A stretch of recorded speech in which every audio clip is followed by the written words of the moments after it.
Hey hello everyone, this is your Bollywood spy यानी कि RJ Divya Soulgama. और इस वक्त मेरे साथ मौजूद है हम सब की जयती नेहा सरगम, जो कि यशोमती मैया बनी इन द शो यशोमती मैया के नंदलाला। ये सबसे पहले तो बहुत प्यारी लग रही है आप, Thank लेकिन you. उससे भी ज़्यादा प्यारी आप शो में लग रही Thank है। you. जो आज जो हमने कुछ जो उसके जी. पोर्शंस देखे बहुत ही कमाल के थे। वो आपने जो उसमें बहुत हार्टफेल्ट तो था ही, बट साथ में जो आपने नाइवनेस लेकर आए, जो मासूमियत लेके आए, जो ममता लेके आए, काफ़ी टफ रहा होगा to get all those things right.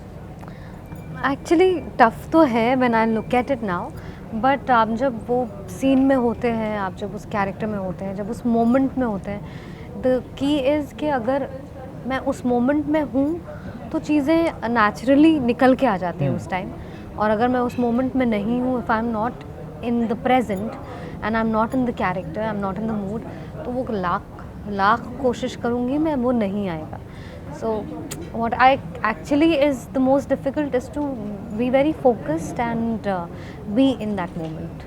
लेकिन जब ये रोल आपके पास आया होगा तो थोड़ा सा स्केप्टिकल तो हुई होगी कि अरे मैं इतनी यंग हूँ, मैया वाला रोल, क्योंकि जो आज देखा है मुझे लग रहा है ये टैग आपके साथ हटने वाला नहीं है, this is going to go long. तो कहीं तो ये हुआ होगा।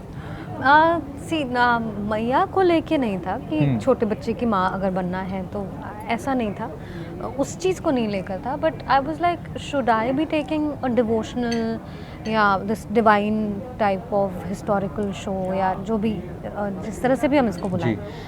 बट ये था ज़रूर कि टीवी पे मैं शो लूँ अभी या नहीं, क्योंकि मैं और भी चीज़ों में अभी थोड़ी व्यस्त थी। तो ये एक था ऑफ कोर्स डाउट, बट मैंने ले लिया, क्योंकि जब मुझे कैरेक्टर के बारे में बताया और जब बताया किस तरह से वो परसीव कर रहे हैं इस शो को, और किस तरह से ये यशोदा के पर्सपेक्टिव से है, and the way they treated the character and the way they let me be myself, they said बस यही चाहिए, जो तुम हो वही करना है। I think that is something that really attracted me, and I was like okay, maybe I want to do this. ये कहीं पे एक स्पेशल रुझाव है आपका कि फॉर दिस माइथोलॉजिकल कैरेक्टर्स या डिवोशनल फिल्म सीरीज में यू प्लेड रामायण में आपने सीता मैया का था। Obvious, but yeah I have played Sita for Ramayan.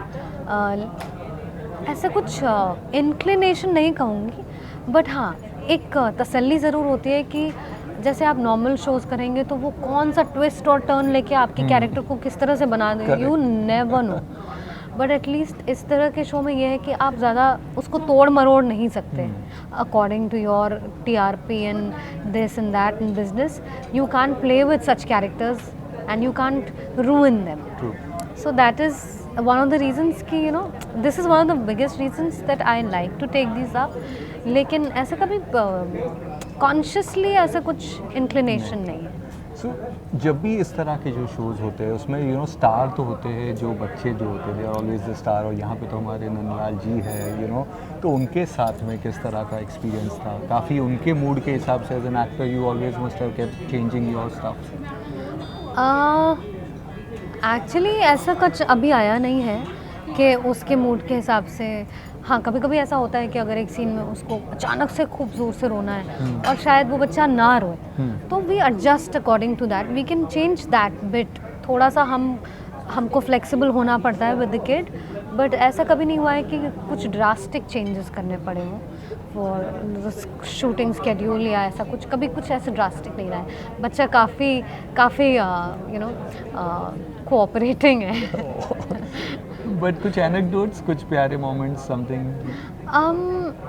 Anecdotes यही है कि the way I carry the child and the way I am with the child. उनकी कभी कभी मम्मी आके बोल देती हैं कि जैसे उनको कभी कभी कोई क्लोज वोज करना होता है बच्चे का, तो कभी कभी उनकी माएँ ही चूड़ी वूड़ी पहन के या कॉस्ट्यूम पहन के बैठ जाती हैं सिर्फ बच्चे के क्लोज के लिए। तो वो भी कभी कभार, तो जब वो होता है तो वो बेचारी एक ही दिन में ऐसा वो परेशान हो गई, बोलती है नेहा जी हैट्स ऑफ है आपको, आप कैसे करते हो। मैं परेशान हो गई एक दिन में अपने ही बच्चे के साथ, ये तो आपका बच्चा भी नहीं है। आई वाज लाइक हाँ, but this is my job. That's a bond. तो अगेन इस तरह के जब शोज़ होते हैं, एक पर्सनल लाइफ में भी एक परिवर्तन आता है जब आपको कई चीज़ें पता चलता है। जैसे आज हम इस जगह पे है, एक बहुत पॉजिटिविटी, बहुत पॉजिटिव वाइब्स आती है। When you did this thing, तो उसके बाद में पर्सनली कितना बदलाव? आई थिंक पर्सनली बहुत सारे चेंजेस आए हैं, वो तो डे टू डे आप कुछ ना कुछ तो चीज़ें ऐसी होती है जो आपको कहीं ना कहीं चेंज करती हैं या आपको आपको बदलने पे भी थोड़ा सा मजबूर करती हैं. This has changed in a way that it has taught me immense patience. मतलब आई नो वन थिंग कि कुछ चीज़ों को आप टाल नहीं सकते, कुछ चीज़ों के साथ आप फाइट नहीं कर सकते. Sometimes it's best to actually not resist things and just let it go and be with it, be okay with it, and the patience. Yes. तो बहुत सारे हमने अक्सर देखा है जो एक्टर्स होते हैं, आजकल ये बहुत चलन चल रहा है कि एक्टर्स होते हैं वो पैशन फॉलो करने के लिए गाने गाने शुरू कर देते हैं, इंस्टा पे रील्स बनाते हैं. बट आपके साथ ये उल्टा हुआ है, your passion was singing and then you become a great actor.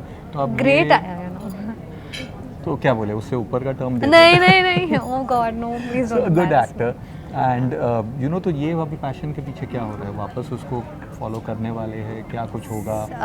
See, I'm equally passionate about both. जी. एक्टिंग एक अलग तरह का एक सेटिस्फैक्शन देता है और सिंगिंग एक अलग तरह का सेटिस्फैक्शन देता है.